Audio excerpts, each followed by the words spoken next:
저는 지난 5월 11일에서 15일까지 중국 항주에서 항주와 정주에 거주하는 가정교회 지도자들 교육을 실시했는데, 교육을 하는 동안 항주에 있는 조그마한 호텔에 머물렀는데 5월 12일 새벽에 꿈을 꿨는데, 그 꿈이 생생하여 뇌리에서 떠나지 않아서 자다가 깨어나서 기록을 했습니다.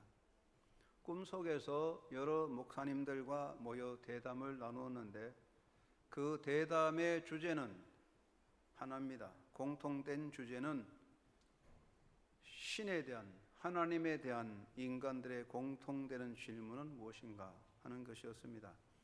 사람들은 끝없이 하나님을 향하여, 신을 향하여 질문을 던지는데, 그 질문의 공통점은 무엇인가를 논의하게 되는데, 이때에 그 자리에 이미 돌아가신, 고인이 되신 고려대학교 교수, 동양철학의 대가인 김충렬 교수가 나타나서 말했습니다. 그분은 저의 은사이기 때문에 아마 꿈에 나타난 것 같아요. 그리고 그분이 말하기를 그것은 곧 신의 필요성이다라고 말했습니다. 이 말은 즉, 인간적인 나의 상황에서 신은 과연 무슨 의미가 있으며, 신은 나의 삶의 자리에서 무슨 필요가 있느냐라는 것입니다. 우리는 그의 말에 공감을 하게 됩니다. 이 땅에 거하는 사람들은 신에 대하여 늘 생각하고 또 계속 질문을 던집니다. 이것은 지혜론자나 철학자나 가진 자나 서민이나 약자나 모두가 인간이라면 예외 없이 가지는 물음이 되겠습니다. 신이 있다면 그 신은 나의 이 상황에서 내게 무슨 필요가 있나? 신은 나의 이 상황에서 내게 무슨 의미가 있으며 내게 어떤 도움이 될까 하는 물음인 것입니다. 사람들은 대부분 자신의 삶에서 신의 존재를 부정하지 않으면서 끝없이 신에 대하여 물음을 던집니다. 내가 이런 상황에 처한 것을 과연 하나님은 알고 계시는가? 신이 계신다면, 하나님이 계신다면 하나님은 이러한 나의 상황에 대하여 왜 분명한 해답을 보여주지 않는가? 신이 계신다면 하나님은 이러한 인간의 상황에 대해서 왜 침묵하시는가? 이러한 물음은 간단하게 한마디로 요약한다면 그것은 곧 하나님은 거기 계시는가? 라는 것입니다. 하나님은 거기 계시는가? 이 질문에 대한 여러분의 대답은 무엇입니까? 이러한 물음에 대한 분명한 답을 가지고 있어야 하는데, 여러분은 과연 어떤 해답을 가지고 있습니까? 우리가 하나님을 믿고 사는 자라고 해도 자칫하면 이러한 물음에 관한 분명한 대답도 가지지 않은 채 그냥 엉거주춤 어정쩡한 자세로, 종교적인 태도로 그저 왔다 갔다 할 수 있습니다. 어떤 때는 정말 하나님이 살아계신 것을 느끼고 인정하는 것 같지만, 또 어떤 때는 과연 하나님이 거기 계시는가는 회의에 빠져 흔들리기도 합니다. 어정간하게, 어정쩡하게 왔다 갔다 하다가 인생을 마치기가 쉬워질 수 있습니다. 위험한 일입니다. 사람들은 인생에 대해서 많은 물음을 던집니다. 어떤 점에 대해서는 해답을 찾고 어떤 점에서는 해답을 찾지 못합니다. 아마도 사람은 자기 존재에 대하여 많은 질문을 가지면서도 그것에 대한 어떤 해답을 찾지 못하고 인생을 마치게 되는 것 같습니다. 사람이 자기 존재에 대해서 가지는 세 가지 물음이 있습니다. 첫째는 실존에 대한 물음이 있습니다. 왜 인간은 자기 실존에 대한 물음을 가집니까? 그것은 인간에 따르는 고뇌의 탓입니다. 사람은 누구나 행복하게 고통 없이 평안하게 살기 원하는데 인생에는 예외 없이 고뇌가 있습니다. 나는 행복하기 원하는데 왜 인생에 고뇌가 있나? 라는 물음을 따라올 수밖에 없습니다. 인간의 삶은 나날의 삶에 진행되지만 내일에 대한 명확한 대답은 없습니다. 우리가 이렇게 열심히 살아가는데 내일은 어떻게 될까? 내일에 대해서는 불확실합니다. 오늘 내가 이렇게 살아간다면 나의 결말은 어떻게 되나? 아무도 알 수 없기 때문에 사람은 살아가면서 어떻게 될까? 왜? 라는 물음을 계속 가지게 됩니다. 또 한 가지는 인간의 차별성과 불평등성 때문입니다. 인간은 삶에서 차별과 불평등을 가지기 때문에 끝없이 질문합니다. 소유의 차별이 있고, 재능의 차별이 있고, 신분과 환경의 차별이 있습니다. 그래서 인생은 불평등합니다. 인생은 왜 이렇게 불평등하고 사람의 삶에 차별이 있는가? 나는 왜 이러한 삶을 살아야 하는가? 인간 세상은 왜 이렇게 불공정하고 사람과 사람 사이에 큰 갭이 있을까? 라는 질문을 계속 던지고 있습니다. 세 번째는 존재에 대한 물음이 있습니다. 사람은 자기 존재성에 대한 물음을 가집니다. 내 인생에서 이러한 삶의 끝은 어디인가? 나는 어디서 왔다 어디로 가는가? 내 인생이 이렇게 살다 끝나는 죽음으로 마친다면 죽음 다음에 무엇이 있을까? 인간은 사는 동안에 자기 행복과 자기 성취를 위하여 애쓰고 힘쓰는데 그러한 수고의 끝에 가서 죽음으로 다 끝난다면 사람이 애쓰고 힘써 살아야 할 이유는 무엇인가? 인간의 삶에서 죽음이 그 삶의 종결이라면 죽음에 대한 해답은 무엇이며 죽음은 우리에게 무슨 의미가 있고 죽음을 넘어선 영원한 삶은 나에게 보장되어 있는가? 사람은 살아있기 때문에 끝없는 물음을 가지고 있습니다.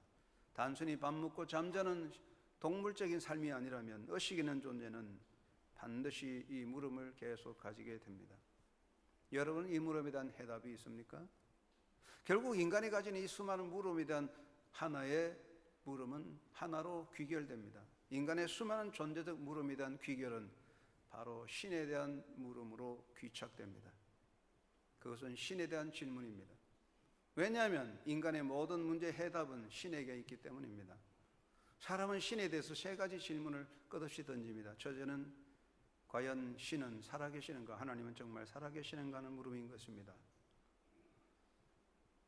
1846년에서 1900까지 산 니체는 누구보다도 신의 존재에 대해서 진지하게 물음을 던졌습니다. 그는 목사의 아들로 태어났습니다.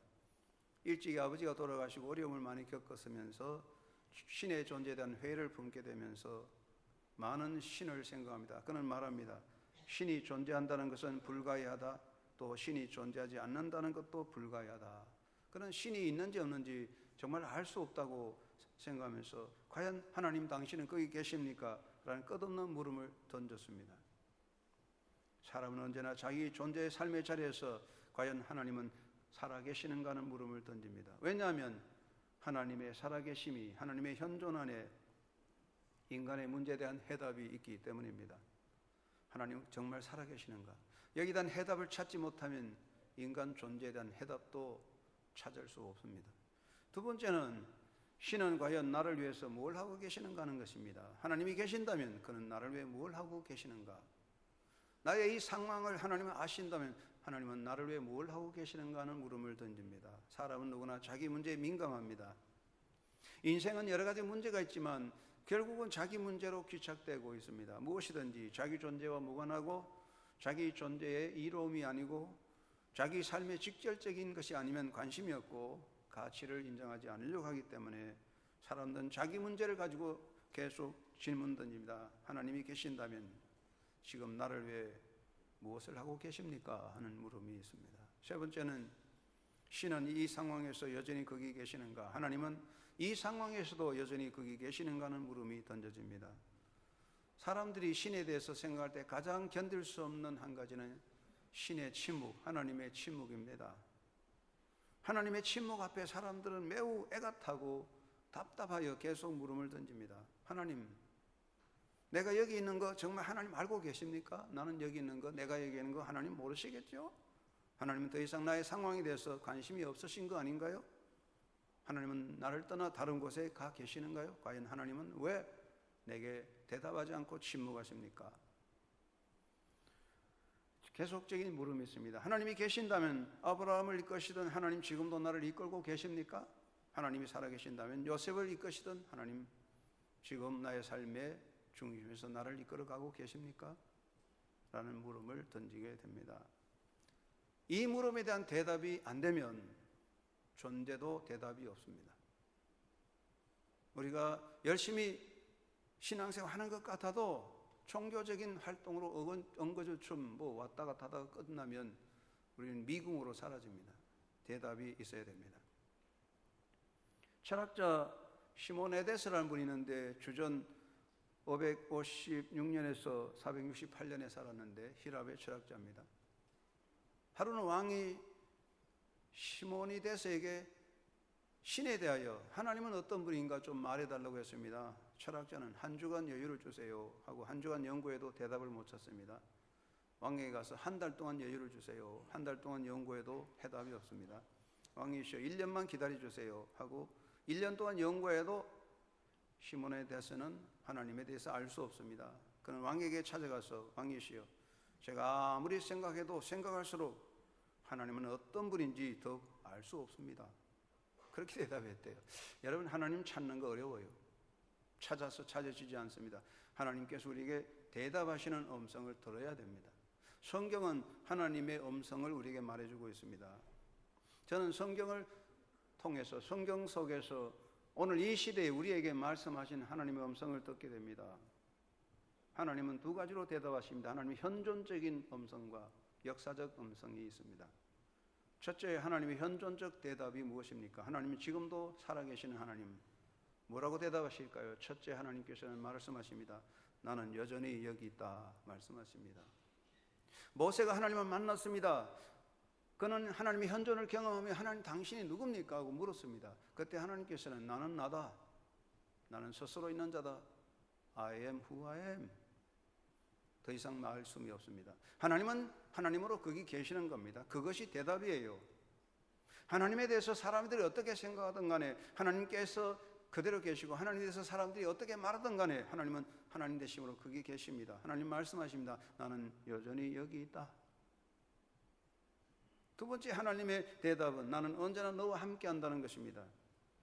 하나님은 우리가 어느 곳에 있든지 어떤 상황이든지 그의 자녀들과 늘 함께 계십니다. 나는 언제나 너와 함께 한다. 네가 느끼든 못 느끼든 나는 너와 함께 한다고 말씀하십니다. 이스라엘 백성들을 생각해 보시기 바랍니다. 이스라엘 백성들이 하나님을 섬긴다고 말했습니다. 하나님을 등지고 우상 숭배하고 악을 행하여도 하나님은 스스로 그들을 버리지 않았습니다. 그런데 이스라엘 백성들이 스스로 교만하여 우상 숭배하며 하나님을 내던져버리고 던져버리고 하나님을 떠났습니다. 하나님을 떠난 나머지 그들은 결국 고통의 수렁에 빠졌을 때 비로소 하나님 왜 우리를 돌봐주지 않습니까? 라고 말합니다. 여러분, 하나님이 이스라엘 백성을 버린 것이 아니에요. 이스라엘 백성들이 하나님을 버리고서는 하나님 왜 우리를 버리십니까? 하고 말합니다. 하나님은 결코 그 자녀를 버리지 않습니다. 우리 시대의 위대한 신학자인 몰트만 교수가 지금도 살아계시지만 십자가에 달리신 하나님이라는 유명한 책을 썼죠. 그 책에 보면 랍비 신학자 바이젤 교수 이야기 나옵니다. 그는 아우슈비츠 감옥에서 살아난 사람입니다. 바이젤은 이런 경험담을 말했습니다. 비밀 경찰은 두 유대인 남자와 한 소년을 회집한 포로들 앞에서 교수대에 매달았다. 두 남자는 빨리 죽었지만 그 소년의 죽음의 투쟁은 반 시간이나 걸렸다. 이때 내 뒤에 서 있던 한 사람이 하나님 어디 있는가? 그가 어디 있는가? 라고 물었다. 오랜 시간이 지난 뒤에도 그 소년이 여전히 밧줄에 매여 괴로워하고 있을 때 나는 그 남자가 다시 하나님은 지금 어디 있는가라는 말하는 것을 들었다. 이때 나는 마음속으로 이렇게 말하였다. 그가 어디 있는가? 그는 여기 있다. 그는 저기 교수대에 매달려 있다. 이 문제를 받아들이기에 따릅니다. 저는 이거를 1979년 영주 농촌에서 목회할 때 이거를 읽고 굉장히 감동을 받았습니다. 농촌 형편이 어렵고 농민들의 고통이 있을 때 이 글을 읽었습니다. 우리의 아픔과 우리의 약함과 우리의 고통을 아시는 하나님, 그래서 우리의 삶의 자리에 함께 오셔서 그 고난을 함께하며 우리 가운데 계시는 하나님의 임재를 깨닫게 됩니다. 하나님은 우리가 약하고 우리가 아파하고 우리가 박해받고 우리가 억울함을 당할 때 바로 그 곁에 함께 계시고 그 아픔을 함께 하십니다. 하나님은 말씀하십니다. 나는 언제나 너와 함께 한다. 세 번째 하나님의 음성은 이것입니다. 나는 여전히 너를 사랑한다는 것입니다. 하나님의 사랑에는 변함이 없습니다. 사람의 사랑은 오래가지 않습니다. 왜 그럴까요? 사람의 사랑의 시작이 문제입니다. 우리는 내 마음에 들고 조건이 좋고 뭔가 감정적인 즐거움이 있어서 사랑한다고 말합니다. 그런데 시간이 지나면 그 감정적인 사랑이 사라지고 인간의 조건도 다 없어지기 때문에 사랑도 사라지는 겁니다. 시작이 잘못된 거죠. 그런데 하나님께서는 그것이 아닙니다. 하나님은 내가 잘나고 내가 꼭 필요하고 내가 남보다 더 좋은 사람이기 때문에 하나님 나를 사랑한 것은 결코 아닙니다. 하나님은 인간적으로 나의 약함과 나의 허물과 나의 수치와 나의 모든 추함을 다 아시면서도 그것 때문에 나를 더 사랑하십니다. 하나님의 사랑은 변함이 없습니다. 내가 귀한 존재이기 때문에 하나님께서 나를 택하여 부르신 것이 아니고 하나님이 나를 사랑하시고 나를 불러주셨기 때문에 내가 귀한 존재가 된 것입니다. 여러분이 귀한 존재라면 여러분이 잘나고 위대해서가 아니라 하나님이 여러분을 사랑하기 때문에 여러분 하나님 앞에 귀한 존재가 된 것입니다. 하나님은 여전히 말씀하십니다. 나는 여전히 너를 사랑한다. 우리가 살아간다면 적어도 하나님 현존적인 음성 앞에서 나는 여전히 여기 있다.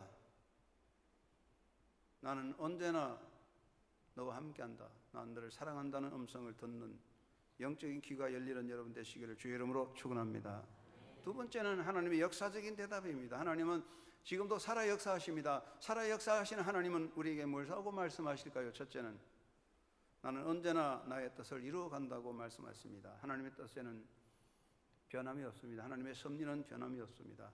창조 이후로 모든 역사의 진행은 하나님의 섭리 안에 이루어지가되 그 역사 섭리는 변함이 없습니다. 이사야는 14장 이사야서에 말씀하시기를 만군의 여호와께서 맹사 이르시되 내가 생각한 것은 반드시 되며 내가 경영한 것은 반드시 이루리라. 만군의 여호와께서 경영하셨은즉 누가 능히 그것을 패하며 그것을 그의 손을 펴셨은즉 누가 능히 그것을 돌이키랴. 욥기 23장이 말합니다. 그는 뜻이 일정하시니 누가 능히 돌이키랴. 그 마음에 하고자 하시는 것이면 그것을 행하시나니 그런즉 내게 작정하신 것을 이루실 것이라. 이런 일이 그에게 많이 있느니라. 하나님께서는 당신이 지으신 역사 섭리 이 세상을 관리하고 통치하시되 그 섭리를 따라 이끌어갑니다.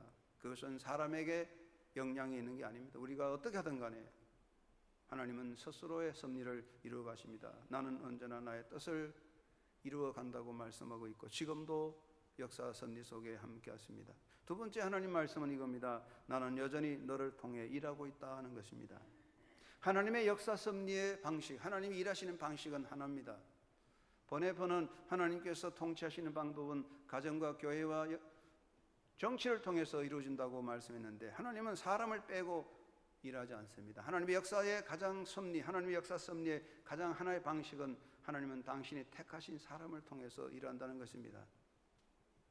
그건 변함이 없습니다. 하나님은 하나님의 역사 방식은 언제나 변함이 없이 하나님은 지금도 택하신 여러분을 통하여 일하고 계십니다. 하나님의 역사에는 시간과 조건에 제한이 없습니다. 사람은 시간이 있고 제한이 있습니다. 시간 지나면 안 돼요. 사람은 조건이 없으면 못해요. 그러나 하나님은 시간과 제한이 넘어서 있어요. 하나님은 인간을 구원하시기 위하여 수천 년 기다려 주셨습니다. 하나님은 모세가 준비되기 위해서 적어도 40년 이상 기다리셨습니다. 하나님께서는 내가 모자란다고 포기하지 아니하시고 다만 내가 준비되기를 기다리실 뿐입니다. 하나님은 나를 통해 이루실 일을 내가 해야 할 몫을 다른 사람에게 넘기지 아니하십니다. 사람들은 말합니다. 야, 너는 정말 답답하다. 너 좀 빠져라. 너 때문에 일 안 된다 하고 빼놓을 수 있습니다. 그러나 하나님은 그렇지 않습니다.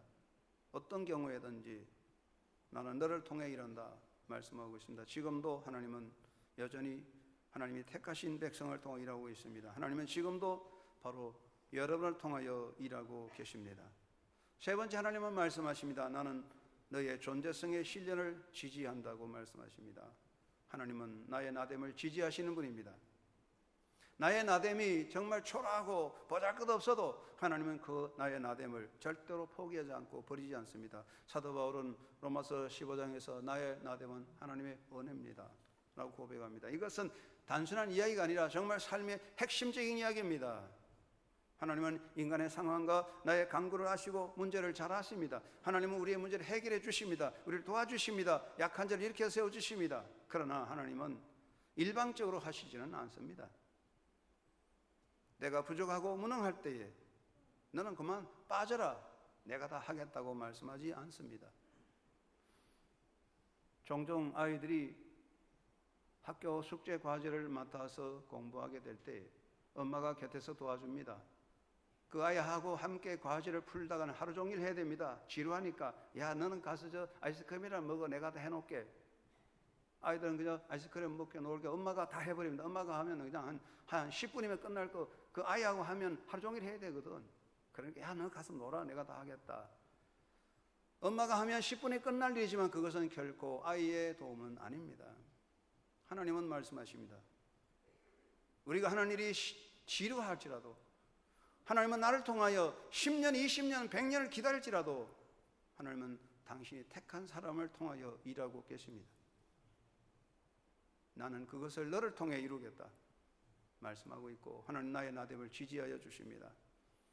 스데반이 돌에 맞아서 순교했습니다. 영의 사람, 성령 충만한 스데반이 돌 맞아 죽었어요. 그때 누가 말합니다. 스데반이 돌 맞아 죽을 때 하나님은 뭘 하고 계셨나? 하나님은 침묵하셨나요? 하나님은 놀러 가셨나요? 하나님 소풍 가셨나요? 하나님은 거기 계셨을 것인데, 스데반이 돌 맞아 죽을 때 하나님 무엇을 하셨을까요? 여러분이 고통당하고 눈물 흘릴 때 하나님은 도대체 뭘 하고 계실까요? 여기에 대한 가장 명쾌한 대답은 이것입니다. 스데반이 돌 맞아 죽을 때 하나님은 함께 고난당하셨으며, 하나님께서는 스데반에게 자기를 향하여 돌 던지는 자를 위하여 기도할 수 있도록 그를 도와주셨다. 정말 멋있는 이야기입니다. 여러분 생각해 보십시오. 스데반이 돌을 맞을 때 하나님의 능력이 나타나서 스데반을 향하여 돌 던지는 자를 바람으로 다 날려버리고 진멸하고 불로 태워버렸으면 얼마나 멋있냐. 야, 정말 하나님 살아계시다. 멋있는 이야기지만, 멋있는 이야기는 거기서 끝나는 겁니다. 아무 의미가 없어요. 스데반의 위대한 승리와 영광은 영원히 사라지고 말 겁니다. 하나님은 스데반을 돌을 맞아 죽음을 통하여, 그를 향해 돌 던질 사람을 향하여 기도하게 함으로써 스데반의 위대한 승리를 이루어 주었습니다. 하나님은 우리가 아플 때, 우리 눈물 흘릴 때, 우리 약함을 통해서도 하나님 나를 지지해 주십니다. 너의 너됨을 지켜라. 때로는 우리가 나 자신을 볼 때 초라하고, 야, 이건 나는 이 모양이냐 이 꼴이냐 하고 자기 자신을 스스로 포기하고 싶을 때도 있지만, 하나님은 그렇지 않습니다. 나는 너의 너됨을 지지한다. 하나님은 나를 통해 역사하고 나의 나됨을 지지하십니다. 여러분 조용히 인생의 삶을 살아갈 때, 여러분 마음속에 많은 의심과 회의가 생길 때마다 하나님의 역사적인 음성을 들으시기를 주의 이름으로 축원합니다. 나는 나의 뜻을 이룬다. 나는 여전히 너와 함께하고 너를 통해 일하며 나는 너의 너됨을 지지하고 있다. 그 하나님의 현존 앞에 서는 여러분 되시기 바랍니다. 인간 존재는 문제투성입니다. 하나님은 그 문제를 다 덮어놓았어요. 그런데 우리가 문제를 안다고 해결할 수 없기 때문에 하나님은 그 문제를 다 알기를 원하지 않습니다. 그냥 덮어놓았습니다. 그리고 하나님께서는 우리가 하나님의 현존 앞에 똑바로 서기를 원합니다.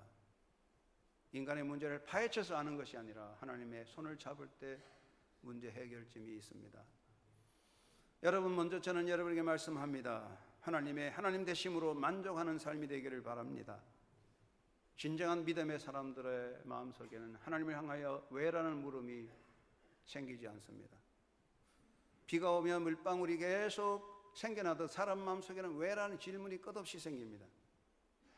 그런데 거긴 해답이 없습니다. 정말 믿음의 사람이라면 그렇지 않습니다. 우리가 하나님을 향하여 계속 왜라고 묻는다는 것은 하나님 되심을 인정하지 않기 때문에 그렇습니다. 정말 우리가 믿음의 사람이라면 하나님 앞에 섰을 때에 하나님, 저는 언제나 하나님 거기 계신 것 때문에 만족합니다. 이것이 믿는 사람의 대답이에요. 내가 어떤 상황이 있을지라도, 내가 가난하고 아프고 고난 속에 있을지라도, 내가 초라하고 비참할지라도 하나님 거기 계시는 것 때문에 저는 만족합니다.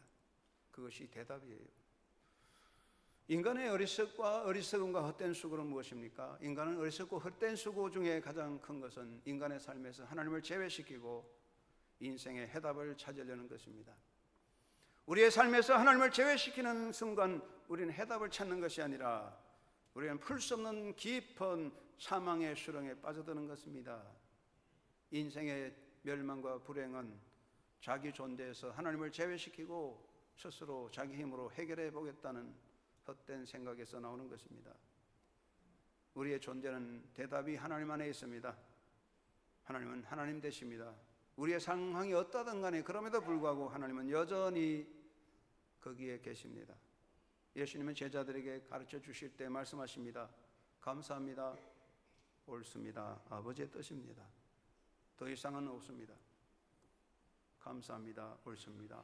아버지의 뜻입니다. 더 이상은 없어요. 그것이 대답이에요.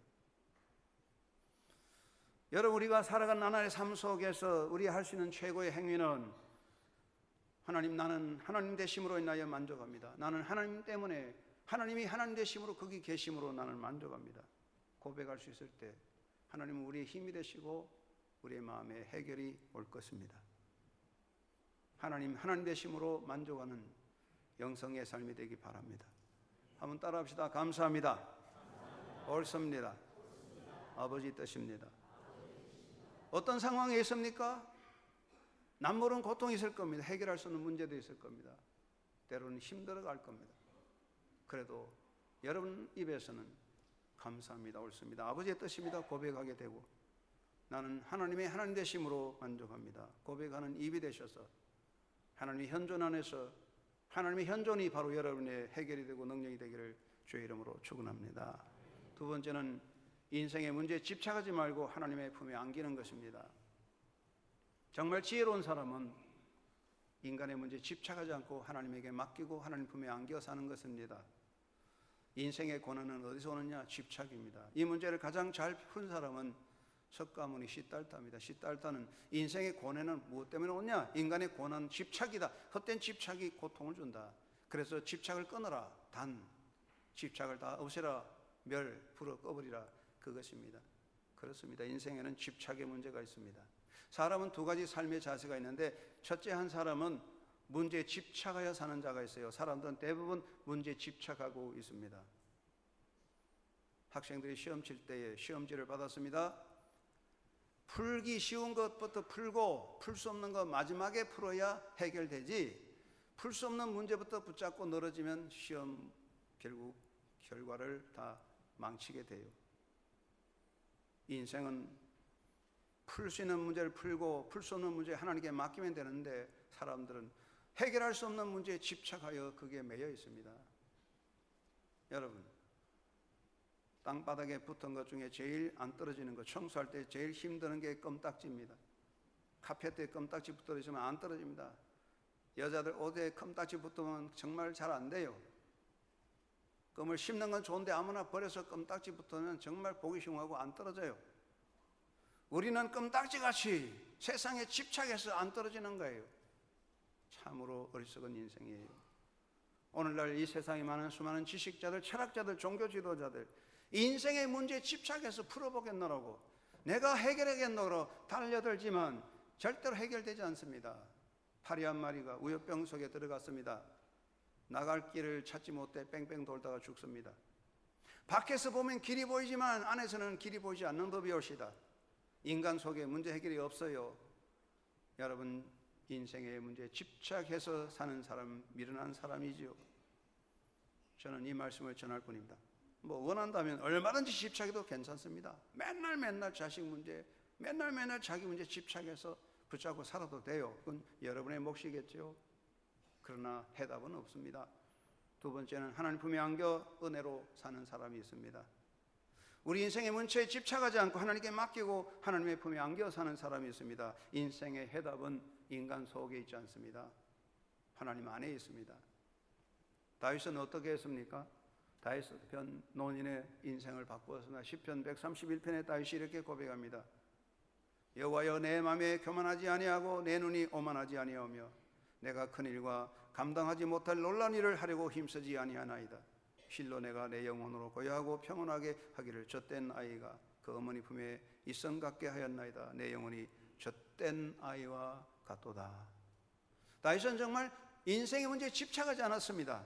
다 포기했습니다. 하나님께 완전히 맡기고 하나님 품에 안겼습니다. 여러분의 인생의 문제에 집착하지 말고 하나님 품에 안겨 있는 주님의 어린아이가 되기를 주의 이름으로 축원합니다.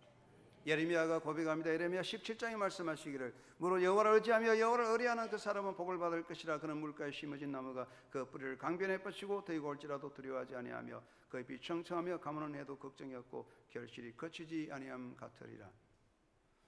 우리가 인생에 집착하는 거 해결되지 않고 그 문제의 노예가 될 것입니다. 하나님께 맡기고 하나님 품에 안겨 있는 하나님의 사람이 되셔야 됩니다. 여러분도 아는 이야기겠지만 미국의 유명한 기독교 지도자 중에 노만 빈센트 폴 목사님이 계시는데 훌륭한 지도자입니다. 요즘 어떻게 활동하는지 모르지만 한때 굉장히 중요한 활동을 말했습니다. 그분이 꿈을 가지고 목회를 시작했습니다. 학식과 젊음을 가지고 자신만만하게 목회 길에 들어왔습니다. 그런데 일이 쉽지 않습니다. 설교 준비, 성도들 만남, 상담 너무 힘들었어요. 스트레스가 많아서 잠이 오지 않습니다. 잠을 못 잤습니다. 너무나 괴로워서 정신과 의사를 찾아갔습니다. 정신과 의사가 폴 목사님을 상담하더니 의사가 한마디 했습니다. 목사님 문제에 집착하지 마시고 하나님에게 집착하세요. 문제에 포커스를 두지 마세요. 하나님에게 두세요라고 말했습니다. 영어로 말하면 Don't focus on your problem but on God. Don't focus on your problem. 목사님 당신 문제에 포커스 집중하지 마세요. 하나님께 집중하세요. 이 말을 듣고 폴 목사 정신이 바짝 났어요. 아, 그렇고 이게 목사라는 양반이 의사에게 한 방 맞았어요. 그 변화됐습니다. 그 영의 사람 되었습니다. 여러분 문제에 집착하면 안 됩니다. 문제의 노예가 될 것입니다. 수많은 질문들이 해답을 주지 않습니다. 여러분의 문제에 집착할 것이 아니고 붙잡혀 매지 말고 하나님 품에 안겨있는 하나님 안에서 그 사랑을 누리는 하나님의 자녀가 되기를 주의 이름으로 축원합니다. 세 번째는 나를 향하신 하나님의 사랑을 믿고 그 존재에 대한 내 존재에 대한 긍지를 가지고 살아가야 되겠습니다. 우리가 정말 하나님을 믿고 하나님의 하나님 되심을 믿는다면 의심할 수 없는 사실은 하나님은 여전히 나를 사랑한다는 사실입니다. 아까도 말했지만 인간의 사랑은 출발이 자기중심이고 이기적이고 계산적이기 때문에 갈수록 없어지지만 하나님은 그게 아니에요. 하나님은 아예 우리를 아시고 우리의 부족함과 우리의 약함을 아시고 사랑하셨기 때문에 그 사랑은 변함이 없는 거예요. 하나님의 하나님 되심을 믿는다면 하나님은 여전히 나를 사랑하십니다. 하나님 여전히 나를 사랑하신다는 이 한 가지 사실을 여러분 마음에 새기고 흔들리지 않는 믿음의 사람이 되시기를 바랍니다. 사도 바울이 어떻게 확신했습니까? 로마서 8장 35에 39절 말씀에 말합니다. 누가 우리를 그리스도의 사랑에서 끊으리요? 환난이나 공고나 박해나 기근이나 적신이나 위험이나 칼이라 기록된 바 우리가 종일 주를 위하여 죽임을 당하게 되며 도살할 양같이 여김을 받았나이다 함과 같으니라. 그러나 이 모든 일에 우리를 사랑하시는 이로 말미암아 우리가 넉넉히 이기느니라. 내가 확신하노니 사망이나 생명이나 천사들이나 권세자들이나 현재일이나 장래일이나 능력이나 높음이나 깊음이나 다른 어떤 피조물이라도 우리를 우리 주 그리스도 예수 안에 있는 하나님의 사랑에서 끊을 수 없으리라. 이 말씀에서 이 모든 일이 무엇입니까? 이 모든 일, 그것은 바로 환난, 공고, 박해, 기근, 적신, 위험, 칼입니다.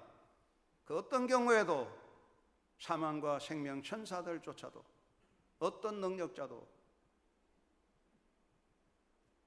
나를 향한 그리스도 예수 안에 있는 하나님의 사랑에서 끊어놓을 수 없다는 확신입니다. 이것이 바로 우리 존재의 중요한 긍지가 되는 것입니다. 여러분 어떤 경우에도 하나님 나를 사랑하신다는 사실을 의심하지 말고 십자가를 바라보고 나가게 되시기를 바랍니다. 하나님은 어떤 경우에도 나를 여전히 사랑하시고 나를 세워주시고 붙잡아 주시고 이기게 하십니다. 그것은 여전히 나를 사랑하시기 때문입니다. 나를 향한 하나님의 사랑은 나를 이끄시고 내 인생을 아름답게 이끌어가는 것입니다. 사랑은 최상의 길로 이끌어가는 것입니다. 사랑하는 여러분, 무엇이 여러분의 인생의 행복이고 무엇이 여러분의 인생의 성공이고 무엇이 여러분의 인생의 최상인가를 알고 계십니까? 사람들은 성공한다면서 실패의 길로 가고 사람들은 행복하기 원하면서 불행의 길로 가고 사람은 잘 되기를 원하면서 망하는 길로 가는 것이 인간입니다. 사람은 사망의 수렁으로 달려가면서도 그것이 생명의 길인 줄 착각하고 있습니다. 어리석은 존재입니다. 하나님만이 내 길을 아십니다. 하나님 내가 가는 길을 아십니다. 하나님은 나를 위한 최상의 베스트 길을 아시고 그것을 이루시고 성취하여 주시고 그 길로 나를 이끌어 가심이 분명합니다. 그러므로 내가 하나님의 이끄심을 따라 하나님의 사랑 안에 살아갈 때 하나님은 내가 너를 기뻐하노라 말씀하시고 나를 붙잡아 주십니다. 지금도 주님은 나를 사랑하시며 당신의 기뻐하는 곳으로 나를 이끌어가고 계십니다. 어떤 상황에 있습니까? 답답해 보일 겁니다. 때로는 천하게 보일 것입니다. 때로는 아무것도 안 보일 것입니다. 그럼에도 불구하고 하나님은 당신이 기뻐하시는 내 인생의 베스트를 향하여 나를 이끌어가고 계십니다. 내게 중요한 것은 나의 현상이 아닙니다. 우리에게 중요한 것은 지금 우리가 가지고 있는 나의 현상의 문제가 아닙니다. 그것은 한 시간이 지나는 한 순간에 불과한 것입니다. 지금 중요한 것은 비가 오는 것이나 지금 중요한 것은 더운 것이나 지금 중요한 것은 어두운 것이 아닙니다. 이건 지나가는 겁니다. 가장 중요한 것은 그럼에도 불구하고 어둠에도 불구하고 비가 오면도 불구하고 하나님은 여전히 나를 사랑하셔서 나를 가장 영광스러운 최상의 길로 인도하여 주시며 나를 위한 베스트를 이루어가고 계신다는 그 사실입니다. 그것을 의심하면 인생의 의미는 없어지겠죠. 지금도 하나님 여러분을 사랑하신다는 확신을 가지고 긍지 있게 하나님의 자녀답게 하나님의 사랑을 확신하고 주님의 손잡고 달려가는 행복자가 되기를 예수님의 이름으로 축원합니다. 여러분의 마음속에 끊임없이 일어나는 이 모든 물음들을 하나님 되심 안에 다 잠재시키고 그럼에도 불구하고 하나님 여기 계시고 하나님은 나를 사랑하신다는 확신을 가지고 그 놀라우신 하나님의 섭리 안에서 하나님의 자녀됨으로 하나님의 손잡고 그리스도 안에서 승리하는 성도들이 되시기를 주의 이름으로 축원합니다. 고마우신 아버지